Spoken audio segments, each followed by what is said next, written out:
Today I'm going to be talking about mangoes. They're very delicious. You can make mango salsa. You can eat it by itself.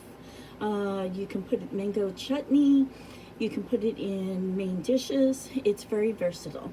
But have you ever wondered, well, how do I know if it's ripe or not? Well, here I have 3 mangoes, okay? And if you notice, none of them are green. This one here, right here, let's get that out of the way. It has a little bit of green, but when I go to press down on it, see how it goes down? Can you see that?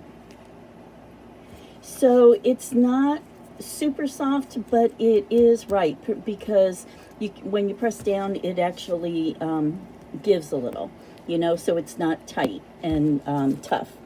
So now I have 3 of them, and I'm like, well, which one is the ripest? Because I want to use that one first, right? And I have them in the refrigerator because that stops the ripening process. And this one is a little bit more pink, so I did the test, but that one's a little bit firmer. So even though it looks like it's riper than the other one, this one actually is less ripe than the one I just showed you.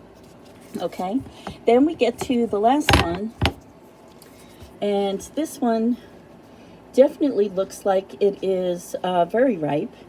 And when I go to press down, it starts to bring some juices. So this one is the one I'm going to pick. Okay, so that's how I made that determination. And then you're probably asking yourself, well, how do I cut this thing? So what I do is, there is a pit that is in the middle somewhere around here. So what I want to do, lift this up a little for you, is I want to cut to the side of the pit. So one side here and then one side there. That leaves this pit right here by itself, okay?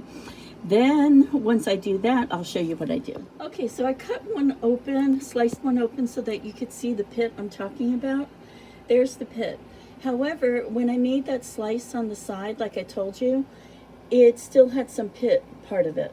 So how do you gauge it? Well, I'm not an expert. It's a little bit difficult to try to figure out where the pit begins.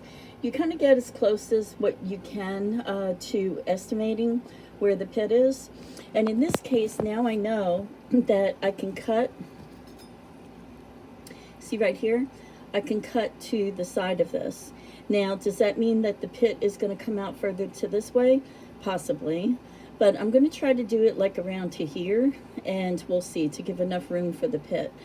Some mangoes have a very large pit, so it makes it more difficult, and you end up thinking, wow, I'm wasting a lot of mango.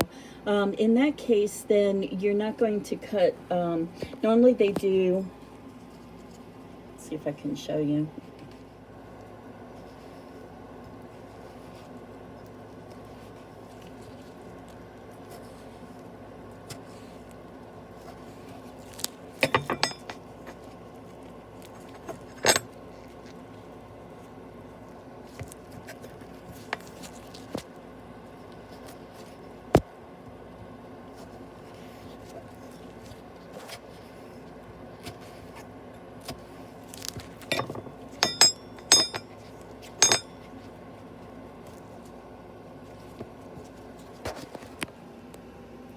In this case, I can't do that because it's got this stupid little pit in here. So what I'm going to do is remove the pit, and then instead of doing the cube style, I'm just going to take a spoon and I'm going to scoop out the mango itself.